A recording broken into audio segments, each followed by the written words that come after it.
হে everyone, আসসালামু আলাইকুম। Welcome back to another brand new video. আজকে আমার রেসিপিতে রয়েছে রমজানের স্পেশাল ডালের পেঁয়াজু। তাহলে চলুন দেখে নেই কীভাবে তৈরি করতে হয় এই অতি মজাদার ডালের পেঁয়াজু। এটা কিন্তু খেসারির ডালের পেঁয়াজু। ঘরে থাকা কিছু উপকরণে অতি সহজেই তৈরি করে নিতে পারবেন এইরকম ডালের পেঁয়াজু।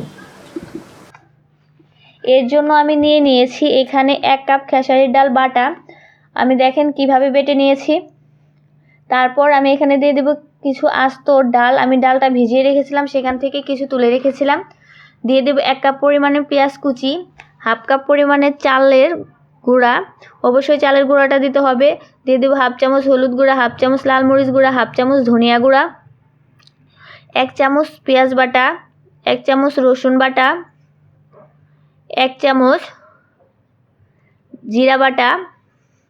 এই জিরার সাথে আমি এলাচ, দারচিনি, তেজপাতা বেটে দিয়েছি, এতে করে ফ্লেভারটা অনেক ভালো আসে। দিয়ে দেব 1/2 চামচ লবণ। তারপর ভালো করে সব উপকরণগুলো একটু মাখিয়ে নিতে হবে। মাখানোর কাজটা একটু সময় নিয়ে করতে হবে, এতে করে সব মশলাটাও ভালো করে মিশে যাবে। দেখেন আমি কিভাবে মাখিয়ে নিচ্ছি। আমার মাখানো কিন্তু হয়ে গেছে। এর মধ্যে দিয়ে দেব কিছু কাঁচামরিচ কুচি।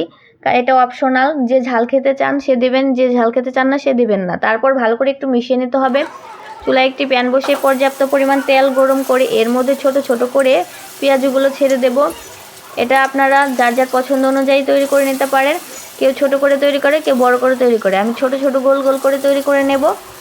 রেসিপি ভালো লাগলে চ্যানেলটি সাবস্ক্রাইব করে নিয়মিত চ্যানেলের সাথেই থাকবেন। দেখেন আমি কিভাবে দিয়ে নিচ্ছি। আমার সবগুলোই দেওয়া হয়ে গেছে। কিছুক্ষণ পর হালকা একটু নেড়ে চেড়ে দেব, তাতে করে এপিট ওপিট ভালো করে সেদ্ধও হবে এবং মুচমুচেও হবে। ভালো করে উল্টিয়ে পাল্টিয়ে লাল লাল করে ভেজে নিতে হবে। দেখেন আমার ভাজা হয়ে গেছে, আমি তেল ঝরিয়ে উঠিয়ে নেব। তৈরি হয়ে গেল অতি সহজে ঘরে থাকা কিছু উপকরণ দিয়েই খেসারির ডালের পেঁয়াজু। আমি একটা প্লেটে নামিয়ে নেব। এটা খেতে কিন্তু অসম্ভব মজাদার হয়ে থাকে। এটা একদম বাইরের দোকানের মতোই হয়। আমি সবগুলোই তেল ঝরিয়ে উঠিয়ে নেব। এর ফ্লেভার এবং মুচমুচ একদম বাইরের দোকানের মতোই হয়ে থাকে। দেখেন আমি আপনাদেরকে দেখিয়ে দিচ্ছি পেঁয়াজুটা কীরকম হয়েছে। আমি এটা ভেঙেও আপনাদেরকে দেখিয়ে দিচ্ছি। দেখেন ভিতরটাও কি সুন্দর হয়েছে।